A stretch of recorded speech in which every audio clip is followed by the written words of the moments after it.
Welcome, my name is Colleen Tauke and I'm the sewing specialist at Fons & Porter. In this Quilting Quickly tutorial, I'm going to show you how to make the blocks for the table runner called Tossed Leaves. In order to purchase this pattern, visit our website. Okay, we're going to be using 2.5-inch strips in these wonderful fall colors of batiks here that you see on the Sewing Center, and we're going to pair it up with a light background fabric. That way all those bright fall colors will just pop. Okay, but we're going to be cutting these into pieces off of the strips, and we have a tool that I'd like to show you how to use, and it comes in perfect for the project that we're working on today. This is called the Fons & Porter 1/2 and 1/4 ruler.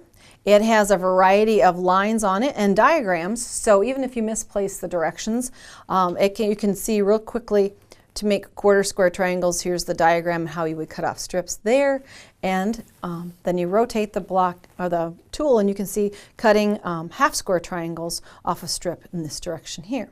So what we're going to be using is the 1/2 square triangle portion marked with the yellow lines here, and then we're going to rotate. So let's see if we can cut pieces off of our strips that we're going to be using. Now what we're going to do is look at the components in our leaf block. It's a very classic block. It has 1/2 square triangles here. So we have triangle squares. We have some solid squares and a solid square, a light background. And then we have a stem piece. So what we're going to do is jump into the cutting. Cutting squares is relatively easy. We'd use a traditional ruler and cut off the squares needed. But we want to then, instead of wasting any fabric, we're going to use the tool to our advantage to cut triangles. So we're going to come in here using our strips. And with batiks, you could cut 2 layers at a time if you'd like, because there's not really a right or a wrong side to batik. But if you're using a print fabric, you will want to open that up so that you're cutting just 1 layer at a time, because there definitely is a right or wrong side to those fabrics. Okay, what we're going to do is we're going to come in, and the tool will actually tell us if we're working on a, we want a finished 2-inch square, we're going to use a 2.5-inch strip. So we'll line that up with, and I've cleaned up this side already before we started, and I'm going to line up that 2.5-inch line with the bottom of my strip, and the little yellow triangle you see here should hang off the top if it's properly placed. So we've got that in place. Then we can come in and cut right along the side at the diagonal, and that will yield us triangle pieces like that. Now you say there's a point on this end and not one on this end. That's okay. They're still going to work out fine. And then we also would need some cut from the light fabric for the background. And so we're going to cut again, lining up, cleaned up edge here, line up the 2.5-inch line with the bottom of the strip, making sure that yellow triangle's hanging off the top, and cut again. If you get really good and your rotary blade was really sharp, you could layer on top and cut through all the thicknesses at once. But here we have pieces cut then for triangle squares.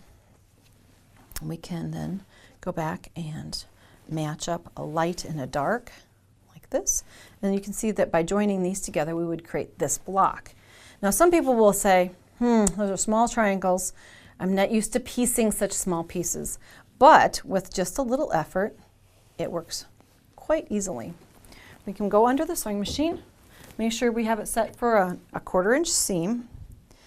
And when I was working on setting up the components that went into this tutorial, I realized that a lot of times when I get to the end of the seam, I tend to think, I've made it to the end. Let's just whip off the end and go quick. But that tends to make your seam allowance crooked. So if you go slow as you approach the end, you will have a more accurate seam allowance all the way to the very end. Because people a lot of times will comment, well, how come at the end I tend to veer off to one side? Just take those last couple of stitches slowly and you may find a difference in your piecing. Okay, now we've got that seam together. You'll notice how they matched up. Some have the point end, some have the blunt. It worked out fine. And we're going to open that up, and that will create triangle squares that we need for our blocks. So for each of the leaves, the actual leaf blocks themselves, you'll need 1, 2, 3, 4 components like this. You'll have 3 of the squares that you've cut from your print fabric for the interior of the leaf, and then just one of the solid tan or background blocks. Now we have to address the last piece, and that's this block here. Now it looks a little like it might be actually seamed in there, but this is applique, and if you haven't done applique before, this would be a really easy one to practice a skill on. What we're doing is actually starting with a plain fabric like this, and we're taking a piece of the orange fabric.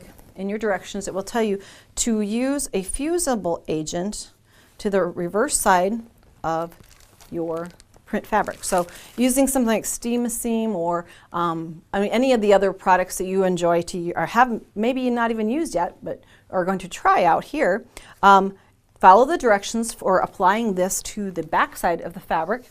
And you're going to do it in about a 4-inch chunk, and then you're going to go back and you're going to cut strips like this was using your ruler and your rotary cutter.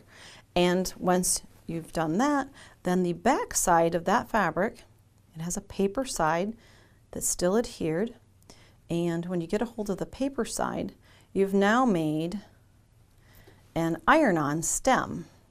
You can see there's kind of a glassy look to the back side. That's the glue agent. You'll take this to your ironing surface, move this out of the way, and reading the instructions, you're going to want to then press this in place across your block diagonally.